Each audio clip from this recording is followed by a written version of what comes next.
The UK inflation was 3% in January of 2025, and the US inflation is also sitting around the same place, I think around 3% as well.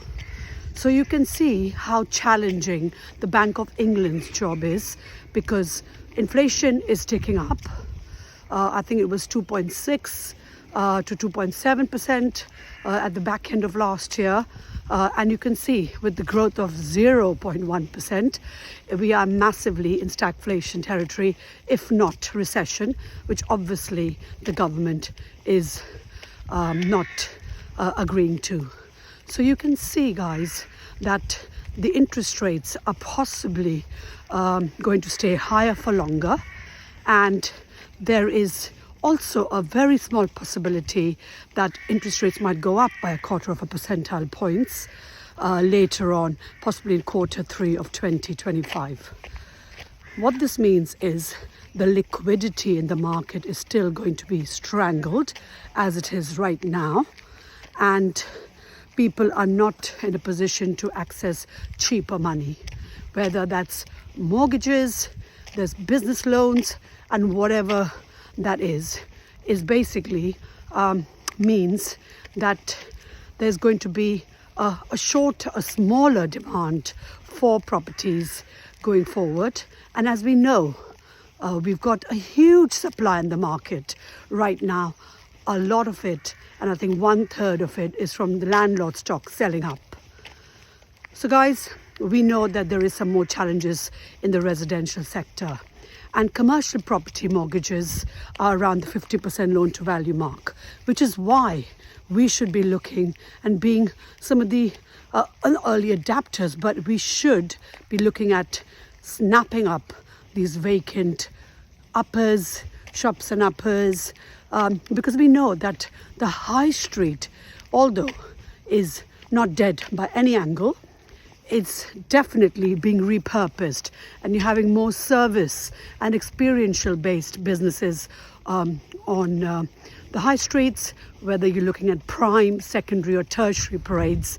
The story across the UK is you're having the bigger businesses like the WHSmiths, the Boots, and the bigger businesses which are going or closing down and streamlining their shops across the country, whereas you have the independents, nail clinics, nail bars, you've got barbers, you've got experiences, whether that's escape rooms, there's axe throwing and all sorts of different experiences that are gaining momentum and are becoming more and more the prominent shops on the parades.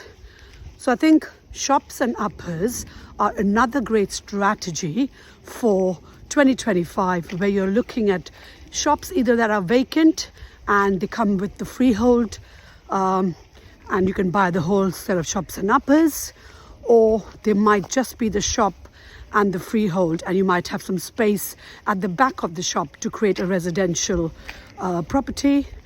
You also have the asset management opportunity, where you can either do Class G uppers by converting it into 2 apartments, or you can do Class MA, which is the Class E, into residential, and convert the whole building, including the ground floor, subject to certain conditions and subject to it not being in the conservation area, into residential, and increase the price per square foot, and well, double or treble the price per square foot. So if you're buying capital value of say £100 per square foot and increase it to 400, spend about 150 converting it, that's 250 plus costs 300, and then you increase it around 450 to £500 per square foot. This strategy works really well in high value areas. So I'd say anything between 450 to £600 per square foot residential price per square foot. It works great in those areas. So guys, another great opportunity in 2025 is vacant or shops where they are on short leases. You can hold on to them for a bit, get your paperwork exercise done, whether that's permitted development or planning that you need on the uppers, or you're even converting the uppers into HMO territory. Therefore, your deal would be, the investment value for that deal would be twice, if not more, the value of the bricks and mortar value of that property. So that's another great strategy, guys. We like to share lots of different opportunities, and we keep our fingers on the pulse when it comes to real estate news in the UK. So do like, follow and subscribe to us, and do look at our events. Our next event is on Thursday the 13th of March, where we've got 2 award winners with the award-winning deals. Mariam Raddy, who is a very young property investor of the year and has won 3 awards for the same deal, which is all about adverse possessions. There's a commercial angle to it, and there's a HMO angle to it as well. There's Juan Meng, who is a multiple award-winning HMO developer, and who does larger HMOs. And we know the only way that you can make money from HMOs now going forward is scaling up and doing bigger HMOs.